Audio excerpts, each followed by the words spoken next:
मैं इस वीडियो के अंदर क्या बताने वाला हूँ, जो भी बच्चे 8th की है, ठीक है, 8th के बाद आए हैं 9th में, जब जो बच्चे 9th करके हाई स्कूल में आ रहे हैं, ये वीडियो उनके लिए है ये। और उनके लिए मैं क्या बता रहा हूँ कि देखिए पूरा सिलेबस कैसे कैसे होता है, कैसे कैसे क्या काम होता है, जो मैं वो समझा रहा हूँ। देखिए आपके 9th में आएंगे तो आपको 9th में क्या क्या पढ़ना होगा, या फिर हाई स्कूल का टॉपिक उठाते हैं हम सीधा, ठीक है। देखो हिंदी आती है आपको उसमें, ठीक है, और फिर आती है इंग्लिश, मैथ आता है, सोशल साइंस आती है, साइंस आती है और ड्राइंग आती है, ठीक है।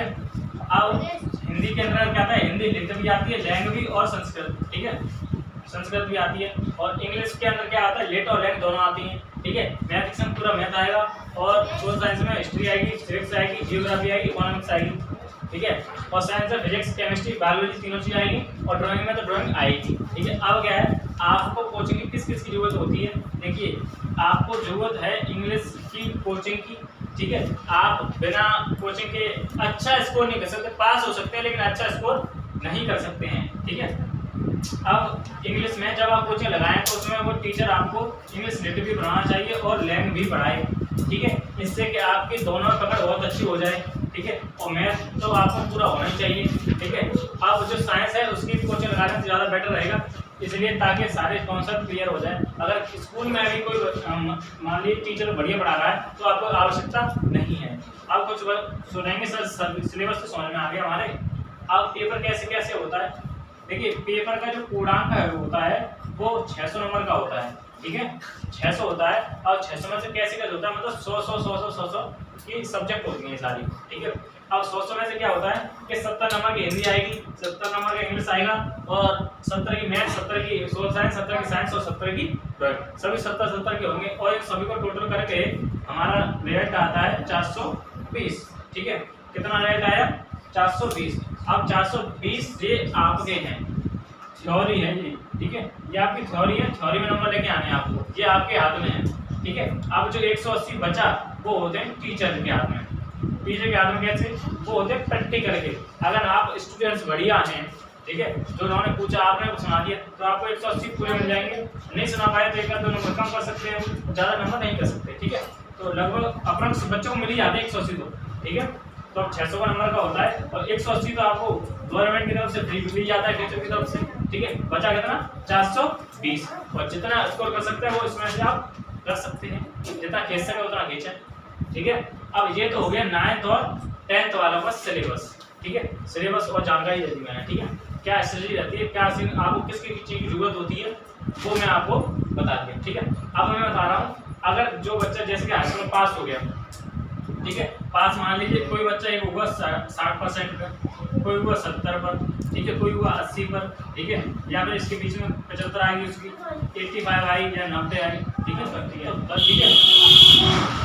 देखिए और जो हाई स्कूल तक ही तो मोस्टली सभी बच्चे मैथ लेते ही हैं, ठीक है, मोस्टली बच्चे मैथ लेते ही लेते हैं। फिर उसके बाद आता है आपका फर्स्ट ईयर और 8th, ठीक है।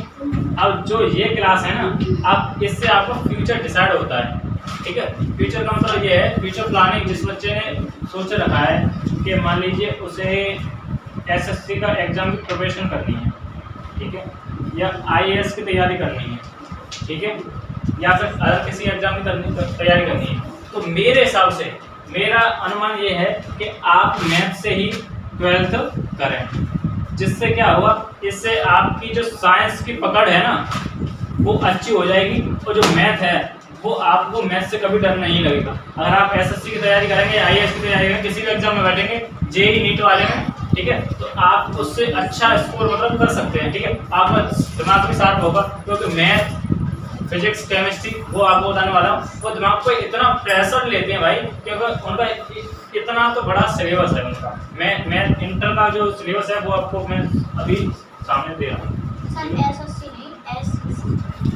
क्या लगा एसएससी, मतलब बताना एसएससी बोल तभी बताना था वो। मान लीजिए ये सिलेबस है, जैसे कि मैंने अभी से डिवाइड कर रहा हूँ, ठीक है। अब जैसे कि साइंस का, ये साइंस का है, ठीक है, तो मैं साइंस से हूँ तो इसीलिए मैं साइंस का ही बता रहा हूँ, ठीक है, क्योंकि मैंने पीसीएम से इंटर किया हुआ है। जैसे कि आपको हिंदी आएगी, ठीक है, और इंग्लिश, सेम कंडीशन थी। अब यहाँ पर आएगी फिजिक्स, ठीक है, और यहाँ आएगा क्या, केमिस्ट्री, और यहाँ आएगा क्या, सॉरी मैथ, बायो नहीं, मैं बायो से नहीं हूँ, मैथ से हूँ, ठीक है। तो ये आपके सब्जेक्ट्स हैं, फिजिक्स, केमिस्ट्री, बायो, इससे बोलते हैं PCM, ठीक है। अगर आपसे आज से कोई बोलता है तो PCM क्या होती है, तो PCM होता है फिजिक्स, केमिस्ट्री, मैथ, ठीक है। अगर PCB बोलता है तो मैथ भी बायो आ जाएगा, PCB, ठीक है, बात समझ आएगी। अब साइंस आर्ट क्या होती है, साइंस आर्ट यही होती है कि साइंस आर्ट का मतलब ये है फिजिक्स, केमिस्ट्री या बायो में से कोई हो, या फिर मैथ हो तो आपको पूरा साइंस आर्ट मानी जाएगी, ठीक है।